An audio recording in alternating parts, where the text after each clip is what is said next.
अस्सलाम वालेकुम जी। मैं इबरार नंबरदार ਅੱਜ ਤੁਹਾਡੇ ਨਾਲ ਬਰਸੀਨ ਦੇ ਬਾਰੇ ਦੇ ਵਿੱਚ ਕੋਈ ਗੱਲ ਕਰਨਾ ਚਾਹ ਰਿਹਾ ਕਿ ਇਹ ਮੈਂ ਆਪਣੇ ਹੀ ਖੇਤ ਦੇ ਵਿੱਚ ਖਲੋਤਾ ਤੇ ਮੈਂ ਪਿਛਲੇ ਕਈ ਸਾਲਾਂ ਤੋਂ ਇਹ ਬਹੁਤ ਅੱਛੀ ਪੈਦਾਵਾਰ ਲੈ ਰਿਹਾ ਇਹਦੀ ਕਿ ਇਸ ਟਾਈਮ ਅੱਜ ਜੂਨ ਦੀ 4 ਤਰੀਕ ਆ ਤੇ ਇਹ ਅਲਹਮਦੁਲਿਲਾ ਇਹ ਦੇਖੋ ਹਜੇ ਤੱਕ ਹਰਾ ਭਰਾ ਖਲੋਤਾ ਹੈ।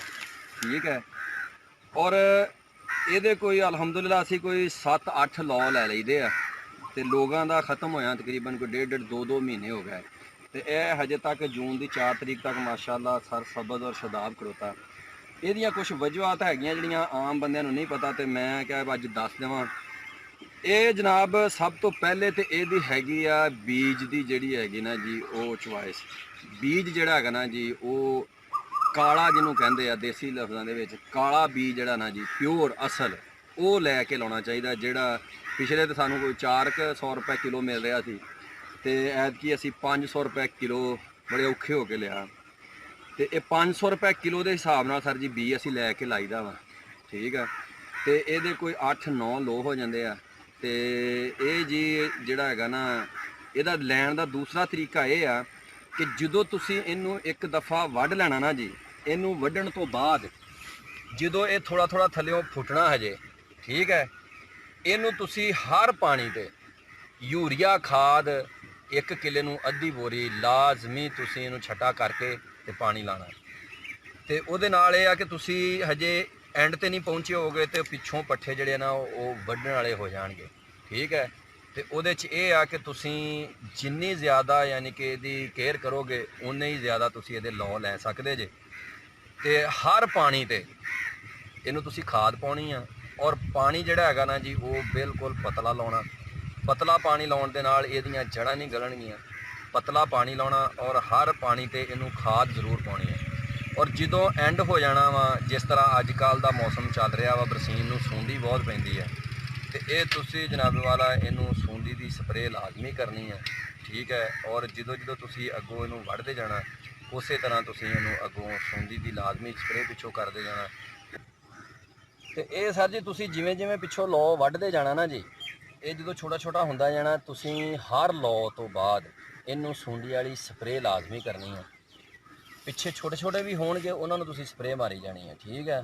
ਉਹਦੇ ਨਾਲ ਫਾਇਦਾ ਇਹ ਹੋਏਗਾ ਕਿ ਇੱਕ ਤੇ ਇਹਦੀ ਗਰੋਥ ਠੀਕ ਹੋਏਗੀ, ਦੂਸਰਾ ਇਹ ਜਿੰਨਾ ਵੀ ਤੁਸੀਂ ਇਹਦਾ ਮਤਲਬ ਲੌ ਲੈਣੇ ਹੋਣਗੇ ਨਾ ਉਹ ਤੁਸੀਂ ਲੈ ਸਕਦੇ, ਤੁਹਾਡੀ ਮਰਜ਼ੀ ਹੈ। ਐਂਡ ਤੇ ਆਣ ਕੇ ਤੁਸੀਂ ਇਨਸ਼ਾਅੱਲਾ ਤਾਲਾ ਉਮੀਦ ਹੈ ਕਿ ਖੁਦ ਹੀ ਇਹਨੂੰ ਖ਼ਤਮ ਕਰੋਗੇ।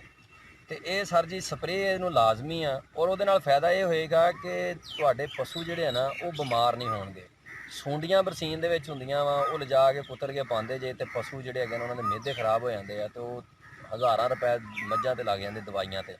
ਉਹਦੇ ਨਾਲ ਬਿਹਤਰ ਆ ਕਿ ਤੁਸੀਂ ਜਿਹੜੇ ਮੱਝਾਂ ਬਿਮਾਰ ਕਰਕੇ ਉਹਨਾਂ ਤੇ ਲਾਣੇ ਆ ਉਹ ਤੁਸੀਂ ਬਰਸੀਨ ਤੇ ਲਾ ਲਓ। ਇਹਦੀ ਸਪਰੇਅ ਇਹਨੂੰ ਲਾਜ਼ਮੀ ਕਰਨੀ ਆ, ਐਮਾਮੈਕਟਨ ਕਰ ਲਓ। ਠੀਕ ਹੈ। ਤੇ ਉਹਦੇ ਨਾਲ ਇਹ ਆ ਕਿ ਤੁਸੀਂ ਜਦੋਂ ਸਪਰੇਅ ਕਰ ਲੈਣੀ ਹੈ ਨਾ ਜੀ ਤੇ ਘੱਟ ਤੋਂ ਘੱਟ 4-5 ਦਿਨ, ਠੀਕ ਹੈ, ਤੁਸੀਂ ਪੱਠੇ ਨਹੀਂ ਮਤਲਬ ਮੁੜ ਕੇ ਪਸ਼ੂਆਂ ਨੂੰ ਪਾਉਣੇ।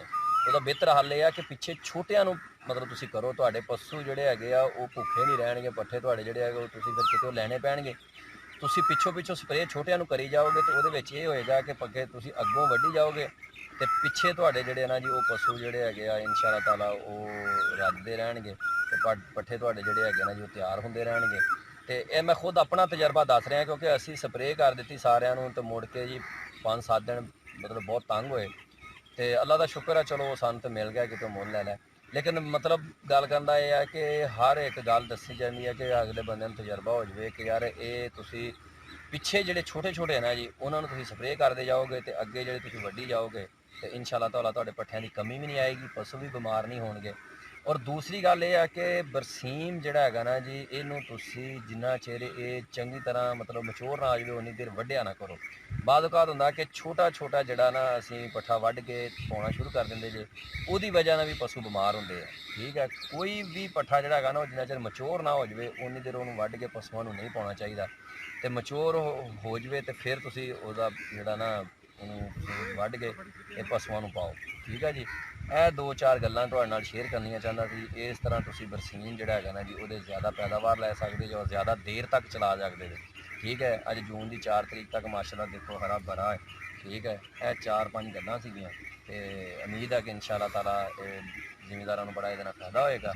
ਠੀਕ ਹੈ। ਇਹਦੇ ਨਾਲ ਹੀ ਤੁਸੀਂ ਆਪਣੇ ਦੋਸਤ ਇਬਰਾਰ ਨੰਬਰਦਾਰ ਨੂੰ ਇਜਾਜ਼ਤ ਦਿਓ ਤੇ ਮੇਰਾ ਚੈਨਲ ਤੁਸੀਂ ਸਬਸਕ੍ਰਾਈਬ ਕਰ ਲਓ ਤੇ ਬੈਲ ਆਈਕਨ ਦਾ ਬਟਨ ਹੀ ਦਬਾ ਲਓ ਤੇ ਇਨਸ਼ਾ ਅੱਲਾਹ ਤਾਲਾ ਨੈਕਸਟ ਆਉਣ ਵਾਲੀ ਵੀਡੀਓ ਜਿਹੜੀ ਹੈ ਤੁਹਾਡੇ ਤੱਕ ਪਹੁੰਚ ਸਕੇ।